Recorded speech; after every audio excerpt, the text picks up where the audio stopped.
The push to vaccinate 40 million Californians, raising questions. When can you get a shot? How much longer do we have to wear masks? Is it safe to send your kids to school? Will you be required to get a vaccination? Now, we're getting answers from the California Surgeon General, state lawmakers, and a panel of experts from our state's largest health providers. Broadcasting across the Golden State, inside California politics, ending the pandemic, starts now. Thanks for joining us for this special edition of Inside California Politics. I'm Frank Buckley in Los Angeles. And I'm Nikki Lorenzo in Sacramento. As of today, California has administered more than 10.5 million vaccines. Right now, about 15 million Californians are eligible to receive the vaccine under the state's phased approach. So that includes everyone in Phase 1A, healthcare workers and long-term care residents. Everyone in Phase 1B, dependent on vaccine supply. That includes people over the age of 65, food and ag workers, education workers, and emergency service workers. Tonight, we're bringing together medical experts and state lawmakers to answer your questions about the vaccine and the rollout. You can join the conversation from home. Tweet us using the hashtag InsideCAPolitics. Our first guest tonight is the California Surgeon General, Dr. Nadine Burke-Harris. Dr. Burke-Harris, thank you very much for joining us. Hi, good evening. Thanks for having me. Of course. Here's our first question. About 25% of Californians have received at least their first dose of the COVID vaccine. When will we be at that point when everyone who wants a vaccine will be able to get one?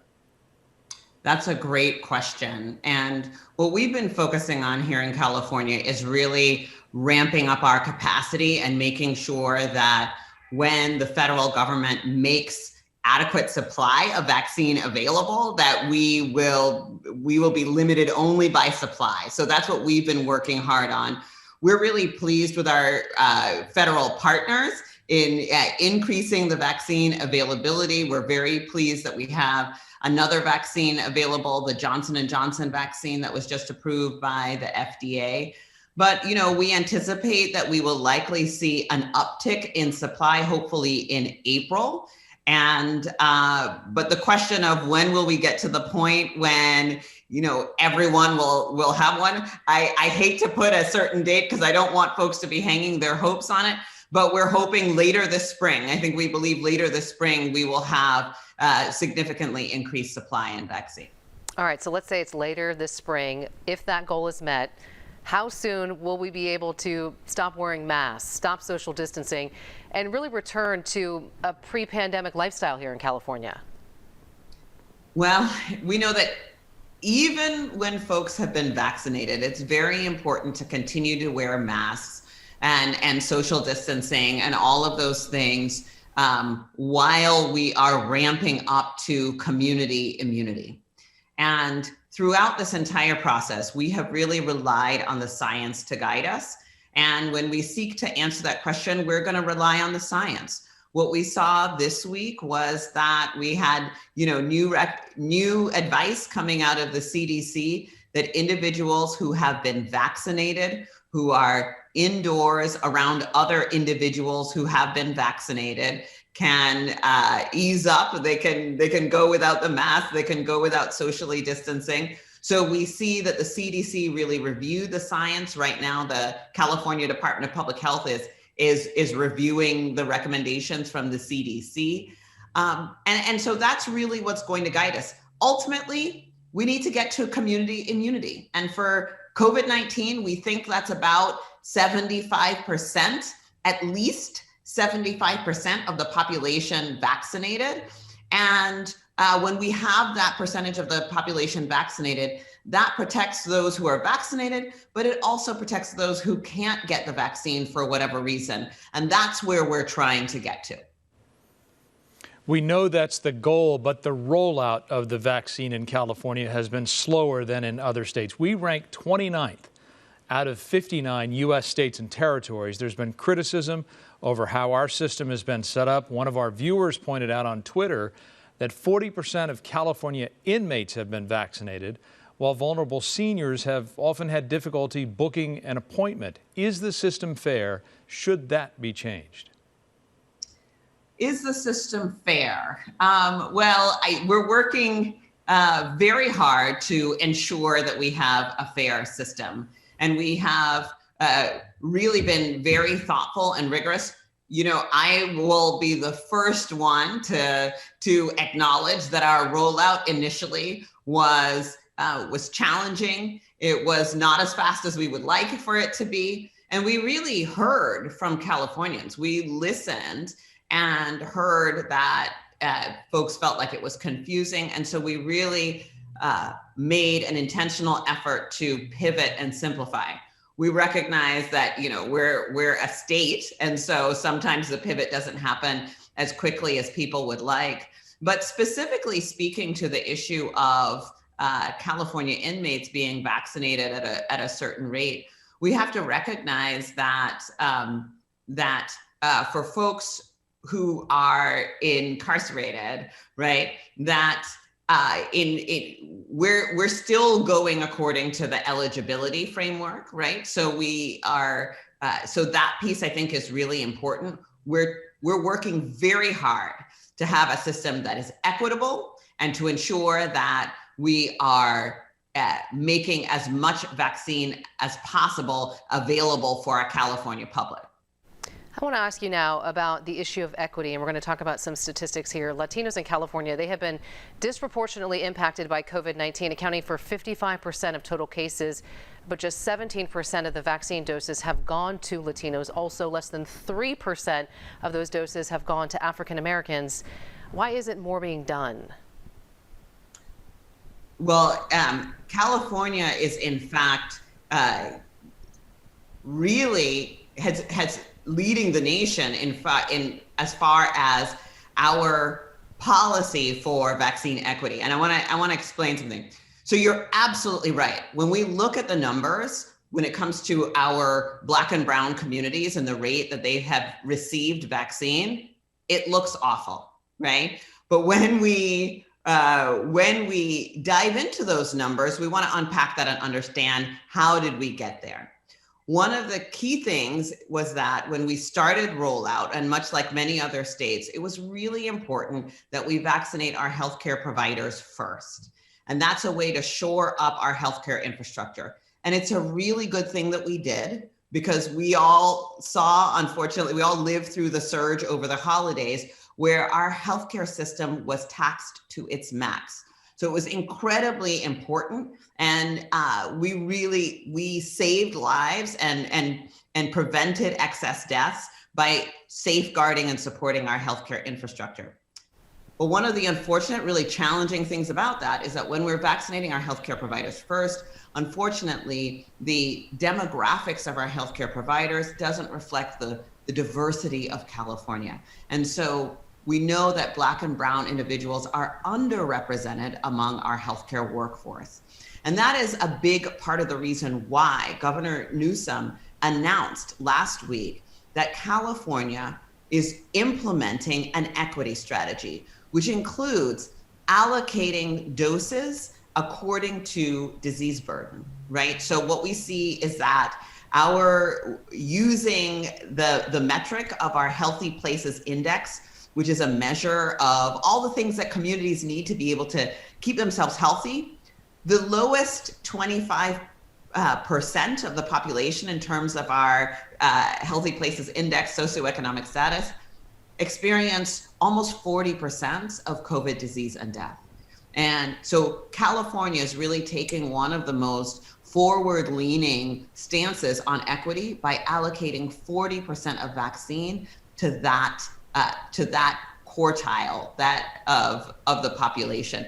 So we recognize how we got here, and we are taking very intentional steps to address these issues. And what's really important about that is that directing 40% of vaccine to the place where we see the disproportionate share of disease, it's not just the right thing to do, it's the smart thing to do.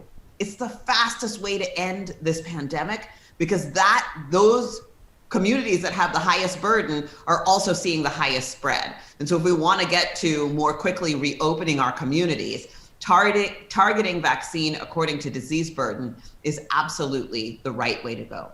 And this is a perfect tie-in to our viewer question that we have for you. This is from Twitter. How long will the state continue to send 40% of vaccines to underserved communities? What if that results in vaccines going unused?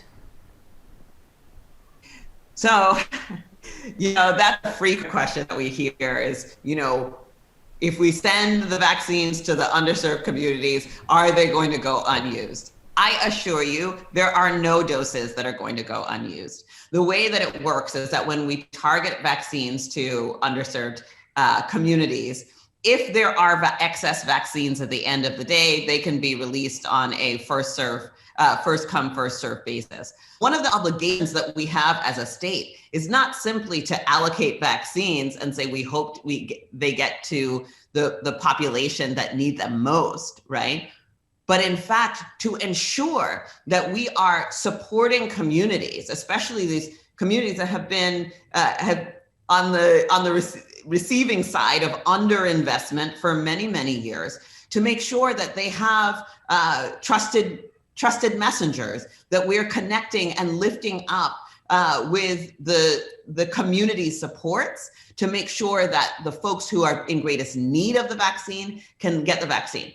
Because what we're seeing now, right, is that those with the most resources, they'll drive, an hour to get a vaccine. They're very quick on online, signing up, refreshing to get access to the vaccine, regardless of where it is. And so really for those families who are essential workers and struggle to take time off of work, who don't have a car and have to take 2 buses to get to a vaccination site, those folks who are keeping our California economy running by being the essential workers that we all rely on for our day-to-day goods and services, we want to make sure that they have a fair shake. We have one more question, and it's a personal one for me. It's one that affects millions of people, though, in the state of California. I have an adult son who has a type 1 diabetes.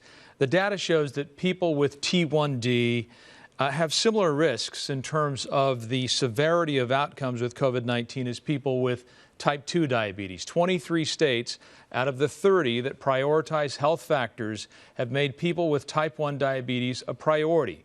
California didn't. Why did you ignore that data for T1Ds? And what do you say to other people who say their diseases or disabilities have not been properly classified? Yeah, I get a lot of letters about this, and I deeply empathize with your own situation and with all of the folks that we are hearing from. And I want to explain a little bit about the process that California took in determining which health conditions would qualify. Now, there are a broad range of conditions, and we started by using the CDC data. The CDC has put forth a list based on the data and the science on conditions that increase risk of severe COVID disease, and type 2 diabetes is on that list. They also have a list of conditions that may or are likely to increase the risk of severe COVID disease, but the evidence isn't quite as strong. And type 1 diabetes is on that list. What we did in the state of California is we convened a group of medical and public health experts. And we took a look, starting with the data from the CDC, and did a deep dive because we simply did not have the capacity to prioritize everyone with the pre-existing conditions. Keep in mind that they include smoking, they include pregnancy, they include obesity and severe obesity. And when we look at the number of Californians, we simply would not have been able to prioritize everyone. And so we tasked a group of medical and public health experts with identifying those at the highest risk.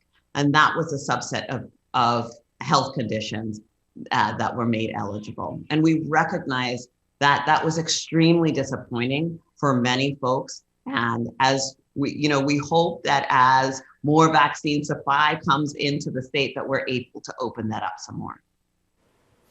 All right. Well, thank you for answering that question, Dr. Burke Harrison. Thanks for joining us this evening. Oh, it's my pleasure. Thank you. Tonight, we are broadcasting to more than 28 million Californians. We are live on Fox 40 in Sacramento, Cron 4 in the Bay Area, KC 24 in Fresno, 17 News in Bakersfield, KTLA in Los Angeles, and Fox 5 in San Diego. Still ahead on Inside California Politics, ending the pandemic. Will the vaccine be mandated? We ask our state lawmakers. Plus, your questions answered. A panel of experts from California's largest health providers is standing by. Tweet now using the hashtag InsideCAPolitics. You're watching Inside California Politics, ending the pandemic. Tweet your questions now using the hashtag InsideCAPolitics. I'm Eitan Wallace in Bakersfield, where more than half of Kern County zip codes will get extra shipments of vaccines under the governor's new equity plan aimed at communities in poverty. Here in LA County, officials say more than 2.4 million COVID-19 shots have gone into people's arms so far, with the county reporting its largest weekly allotment of doses yet. But supply still far less than what the county has capacity to administer. I'm Lauren Lister for Inside California Politics. Welcome back to Inside California Politics, ending the pandemic. Joining us now are 3 state senators who are working on the state's response to the coronavirus. Senate Pro Tem Tony Atkins, State Senator Dr. Richard Pan, and State Senator Josh Newman. Senators, welcome. We appreciate your time in talking with us this evening. Senate Pro Tem Atkins, I would like to start with you because a bill that you negotiated with the Assembly Speaker, also the governor, is now law. So I want to go through some details here. It provides financial incentives for school districts that open classrooms to young students, but many educators say it's not yet safe to return to the classroom. In your opinion, is that reasonable? Well, Nikki, thank you for the question. Obviously, you can see the struggle that we had in both the Assembly and the Senate and with the governor to come to a set of guidelines and abilities to reopen. We have obviously people pushing to reopen schools in various parts of the state. We have parents who want their kids back in school. We all want that, but we want it safely. We have some parents who are concerned at sending their kids back to school. We have teachers and support staff who are concerned. So the package that we put together built off of last year, $1 billion we spent last year, protective gear, cleaning for schools, all of that. This package that we approved certainly gave resources to support learning loss, the kids that are going to be behind because of missing school, and obviously $2 billion additional, so $6.6 billion to do a lot of that work and to meet those guidelines. Clearly, local school districts have to determine their plan and how best to do it. There is no one size fits all. So I would say it's been a very difficult discussion. Of all the things that we've discussed over the years, this has probably been the most difficult negotiation in which we tried to respond to all of the stakeholders with the ultimate goal of getting our kids back into schools safely so that they can learn. And one of those involved in this, a follow-up for you, Senate Pro Tem, the Teachers Union, calling this reopening plan a, quote, recipe for propagating structural racism, because they say it benefits wealthier, whiter, more affluent areas with lower infection rates. To that, you say what? I say that my colleagues in both houses recognize all of these concerns and issues. We live it. We all have constituents. We all have school districts that are the range of those kinds of concerns. So that's what went into taking the time we needed to make sure we put more money in various places where it was needed to make the safety possible. Vaccines available for teachers. My own unified school district in San Diego just finished this past weekend making sure that teachers and support staff and educators had the ability to get vaccinated. So obviously, it's the supply of vaccine. I'll leave it to Dr. Pan to talk a little bit about that later. But, you know, we're doing everything we can to cover all of those bases. And we want everybody to be protected, but we want our kids to be able to go back to school. All right, so let's talk about vaccines, and let's bring in Dr. Pan right now. Just to give some folks at home, Dr. Pan, if they're not familiar with your background and your resume here, you were behind legislation that actually tightened exemptions for school children. So that being said, would you support a mandated COVID vaccine once it is approved for children?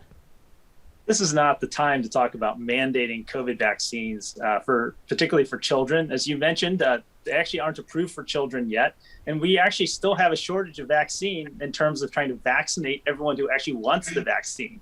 So let's focus on that first. Let's get the vaccines out to people. Let's educate people about how safe and effective these vaccines are. And let's be sure we get them delivered to them. All right, so last week in the Washington Post, Dr. Pan, you had some harsh words for anti-vaxxers, calling their campaign to interfere with vaccinations, quote, domestic terrorism. That is strong words. You've been the target of the anti-vaxxer movement, even folks attacking you near the Capitol and putting it on Facebook Live. So most of us do know someone that are skeptical.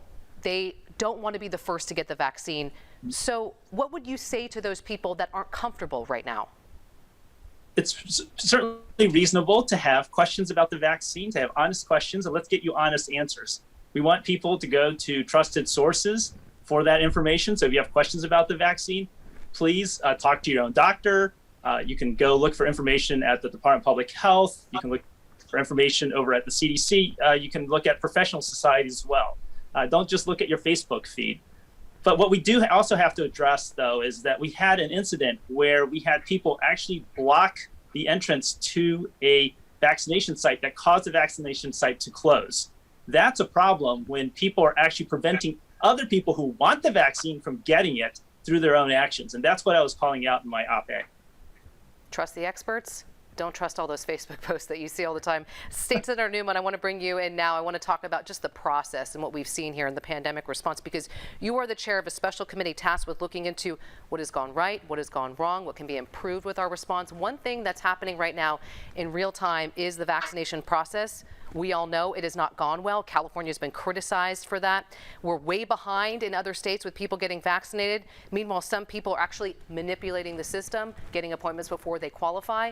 What should be done to fix that, and should these line jumpers be punished?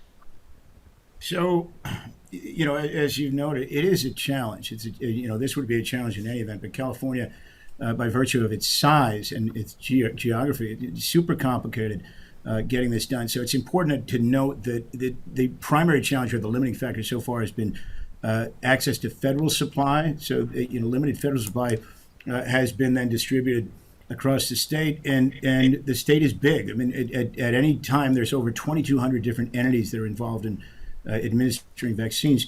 So, the state has developed a series of platforms to do this. We're now consolidating those platforms, and it hasn't been without its hiccups, but it's getting better. And so the incidents that you've mentioned where people have gotten codes and misused those codes, they're fixing those problems so that every single person or an individual getting a vaccine will have an individualized code, and the system won't be subject to gaming. As to whether or not people should be punished, that's probably true, but the best use of our time as legislators right now is probably less in creating laws to do that than in simply making the system work better for the time being. Senate Pro Tem Tony Atkins, State Senator Josh Newman, and State Senator Dr. Richard Pan, we thank you so much for your time here on this Inside California Politics Town Hall. Thank you again.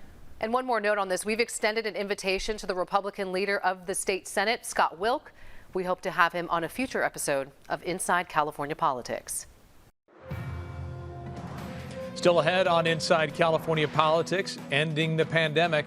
Health experts from the state's largest health providers answer our questions and yours about the vaccine rollout. Tweet us your questions using the hashtag InsideCAPolitics.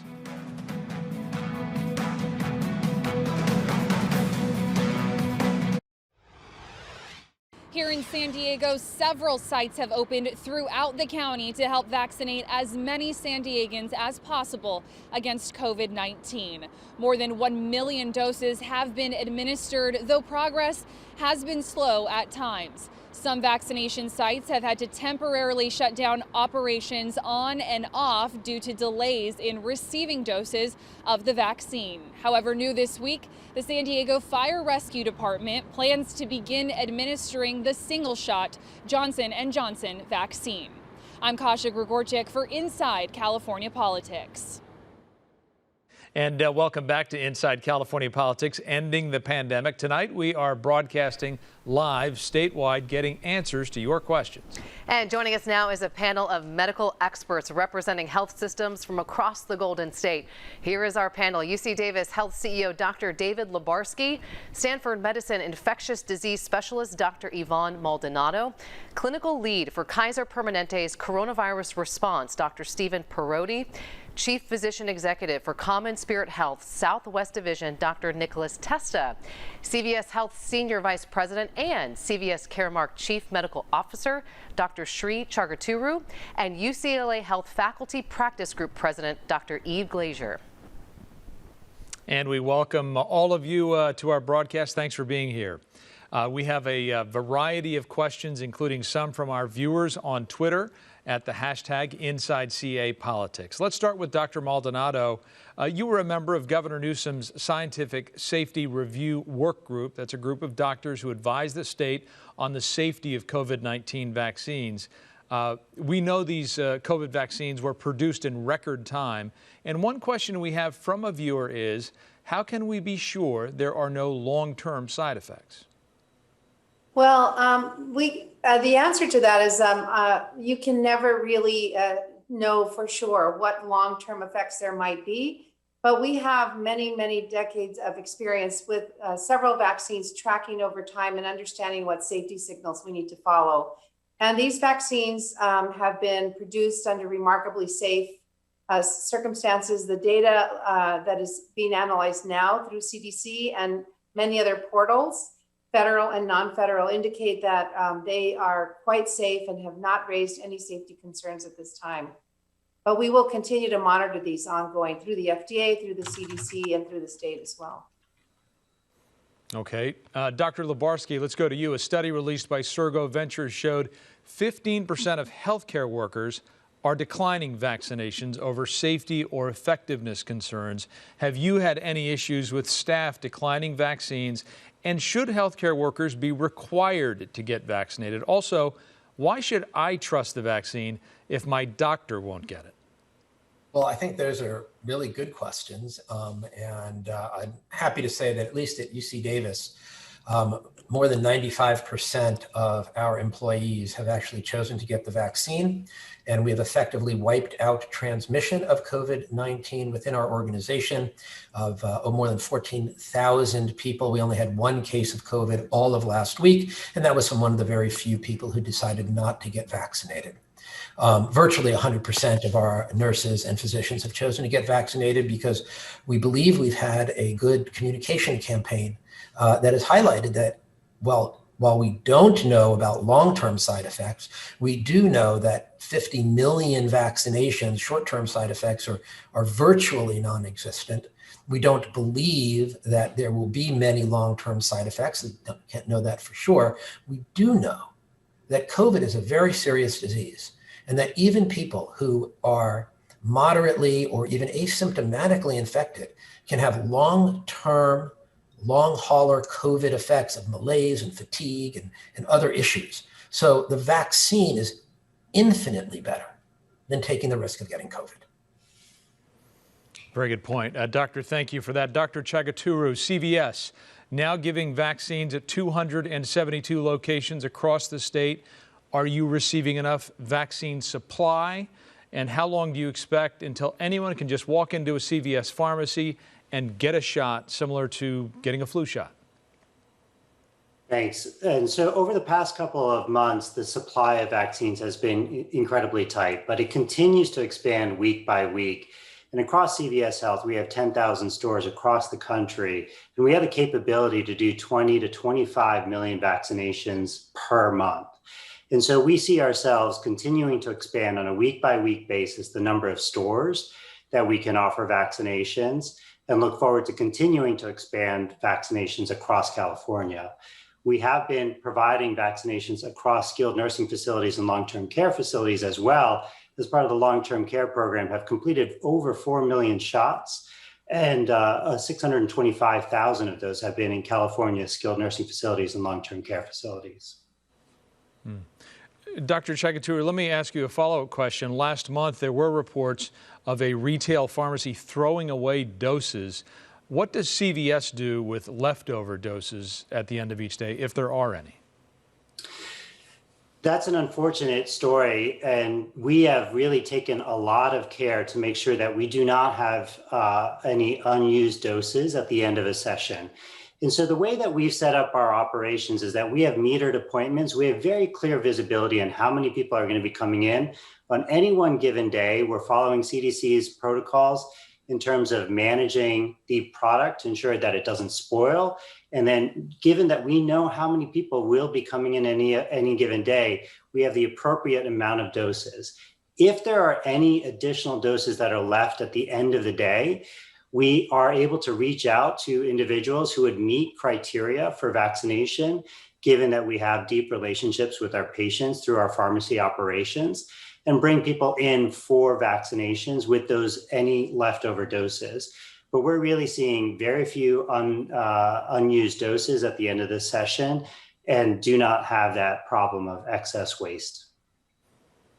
All right, well, that's good to hear. Let's turn things over to Nikki in Sacramento. Frank, thank you. Dr. Perotti, this question goes to you. With more than 8 million members, Kaiser is playing a big role in California's vaccine distribution.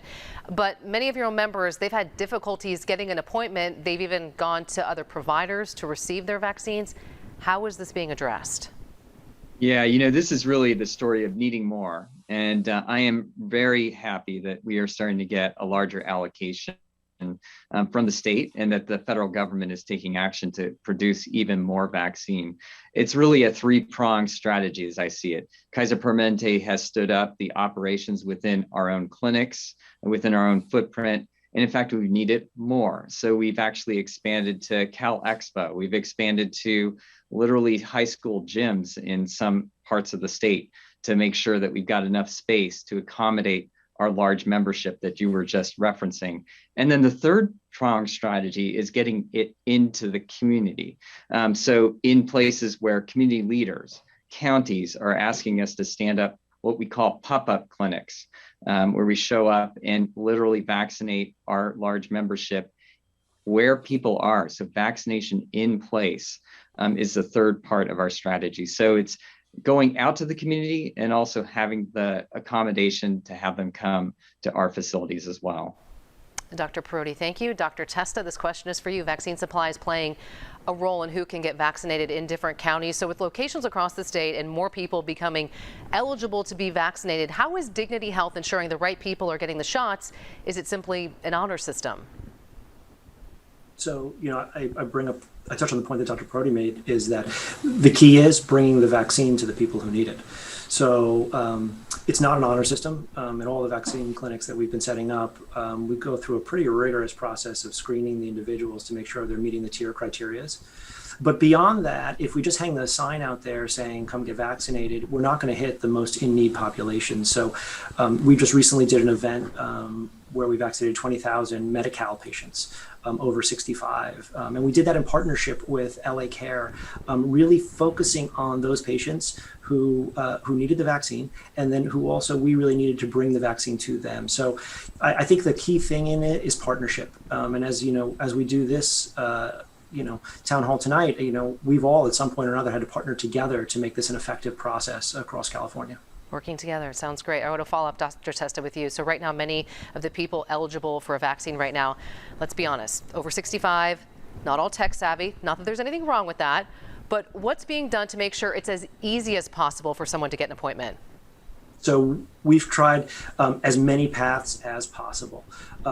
So obviously the easiest way is through the internet, going through your California Department of Public Health, through the MyTurn system, but we've gone to straight up snail mail and sending out phone numbers for people to call. We're trying to hit every possible resource that we can to reach out to patients who are the right patients to be vaccinated. Dr. Testa, thank you. Dr. Glazier, there has been limited supply of vaccine, with the first doses slated to go to healthcare workers, the most vulnerable. When it comes to the vulnerable population, how has UCLA Health made sure vaccines are going to those in need? And have you had any issues with anyone trying to game the system? Sure. Thank you so much for the question. So yes, I mean, during this time of limited vaccine supply, our approach at UCLA Health has been to distribute the vaccine to our patients who are at greatest risk of developing severe illness from COVID-19. And that's really been our guiding principle. And then to identify our greatest risk patients, we've developed a risk model that incorporates age, medical conditions, and then something called social vulnerability risk. So first, this clinical or medical risk, this is determined by whether a patient has one of the conditions that the CDC has defined as tied to severe illness from COVID-19. And then since we recognize profound disparities, at least in California, in COVID case rates and COVID death rates in our low income, Latinx, Black, and Pacific Islander communities in California, in an effort to address and reduce those health inequities, we've incorporated social vulnerability into our risk model using the CDC's social vulnerability index. And what this index does is it incorporates features of each census tract, including things like socioeconomic status, household composition and disability, minority status and language, and housing type and transportation. In regards to your second question, I mean, just the idea of, people jumping the line is abhorrent. We certainly at UCLA Health don't have any programs or options that exist to bypass, any vaccination priorities or jump ahead. It's been asked, does philanthropic support, aid in this way? Of course not. Any sort of importance or self-importance for that matter are in no way a criteria to determine vaccine candidacy. Dr. Glaser, thank you. We are very lucky. Our panel is sticking around. We have more questions for them right after a commercial break. And there is still time to tweet your questions using the hashtag InsideCAPolitics.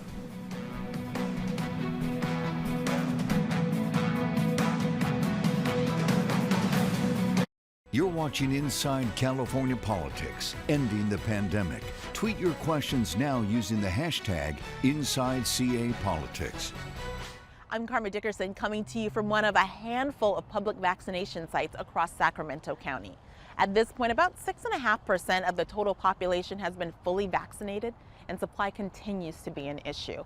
Just last night, the health department announced that for the third week in a row, Sacramento County has gotten a decreased percentage of the state's overall vaccine allocation, with Sacramento County getting about 1.65% of doses that went out across California.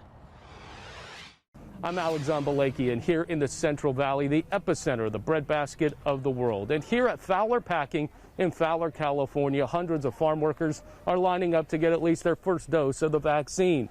Fresno County is home to 70,000 farm workers, the most in the state. And Fresno County's hope is to have most of them vaccinated by the end of the month. And welcome back to Inside California Politics, Ending the Pandemic. We are continuing the conversation with our panel of health experts. Dr. Lebarsky, I want to start with you this round. Our current vaccination distribution system, it's based on age or job classification and will soon include some medical conditions. Now that our vulnerable seniors have had a chance to get vaccinated and our healthcare workers are also vaccinated, would it be more efficient and would we get more shots into arms by just opening it up to everyone? At this moment, I don't think that that's possible. Most of the health systems in the state of California feel starved for vaccines. As a matter of fact, we're 100% sure that we are not doing the best job that we could possibly do because healthcare providers actually have the greatest insight into who is most at risk of suffering a complication or severe morbidity or even death from COVID-19. And, we have people who are frankly frontline workers and they deserve to get the vaccine, of course. But a 27-year-old who's relatively healthy and in a grocery store, yes, is at risk, but maybe not as much as a 64-year-old renal transplant patient who can't get the vaccine. So I believe we need to place the distribution of the vaccine back in the hands of the providers and let us do what we know best, which is to evaluate and judge who is most at risk, who is most likely to suffer harm, and to use limited supply for the greatest social good. As soon as that is done, then yes, we need to open it up to everybody. But right now, while vaccine supply, not vaccinators and not distribution methods, but just simply the supply is the rate limiting feature, we need to give providers a much greater role in deciding who is the right population to vaccinate right now. Dr. Lubarsky, thank you. Dr. Maldonado, you are the chief of the Division of Pediatrics Infectious Disease at Stanford. Right now, there is no vaccine approved for anyone under 16 years old. Why is that? And how much longer could it be before our children are vaccinated?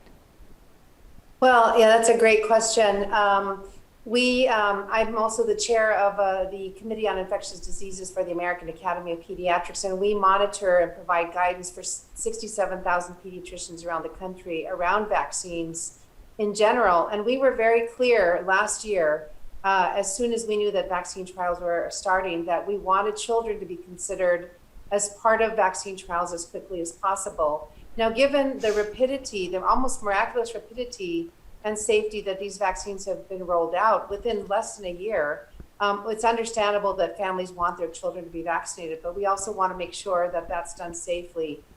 So at this point, we have very good assurances. In fact, here at Stanford, we will be starting to do vaccine trials in kids in the next few weeks.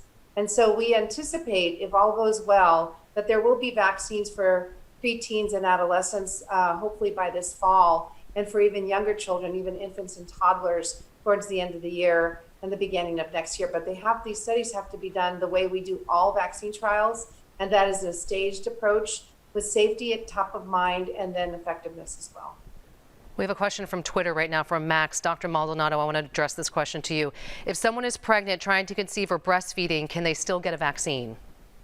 Yeah, absolutely. The American College of Obstetrics and Gynecology, along with CDC and others, we've all met to talk about these issues. And while there are still being trials conducted in pregnant women, just to look at long-term effects and immune effects of the virus, of the vaccine, we have looked at the products encased in the vaccine itself and determined that they are quite safe and, in fact, very effective in preventing complications, which actually pregnant women may have a higher risk for.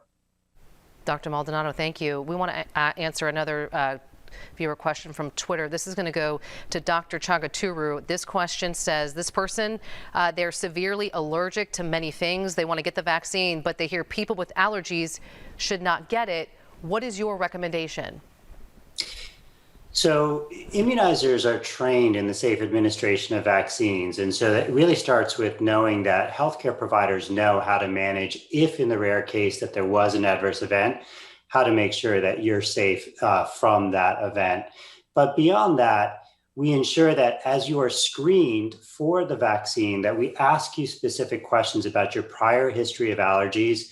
And then when you get the vaccine, we then make sure that we monitor your reaction to the vaccine 15 minutes or more, depending on your previous history of allergic reactions.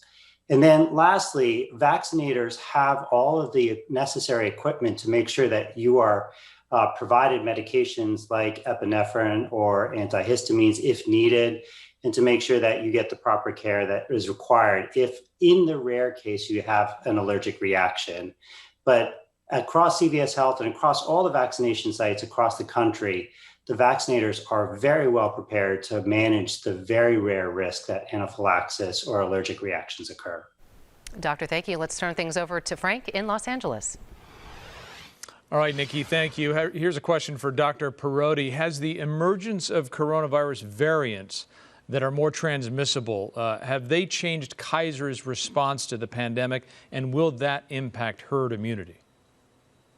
So it's a very good question. The variants are a concern on a couple of levels. One is, are they more transmissible?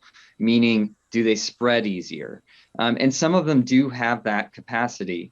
What it means is that we've had to double down on our messaging to patients, and really the message to all of your viewers tonight is that we still got to keep the vigilance, wearing our masks, keeping our distance, washing our hands, because we're not done yet. We're not done with the vaccination effort, and we're certainly not done with this virus continuing to mutate.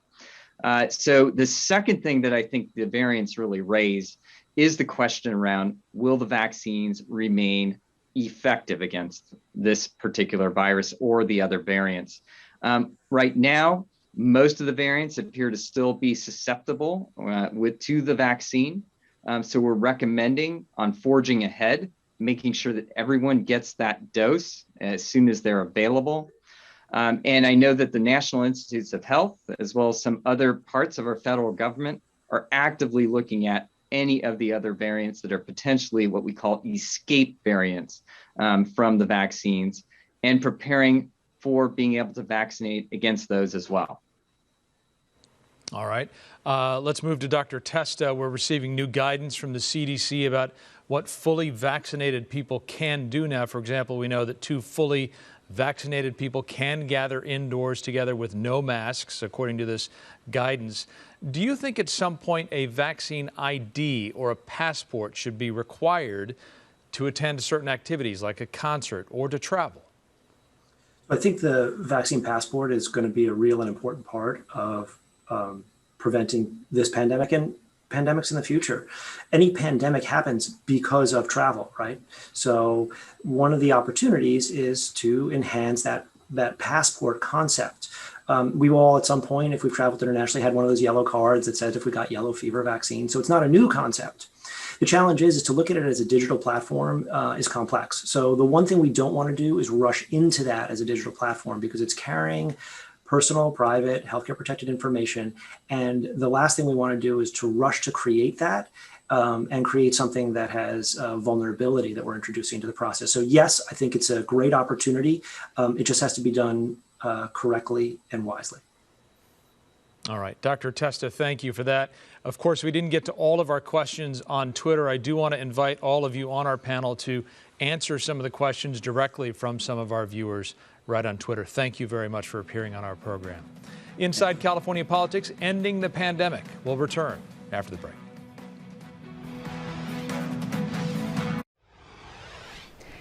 You can get the latest on the COVID vaccine eligibility on your local station's website. You can also watch all of the content and interviews that we had on our show tonight on your local station's website as well. And of course, be sure to join Frank Buckley and me every Sunday for Inside California Politics, which of course airs statewide.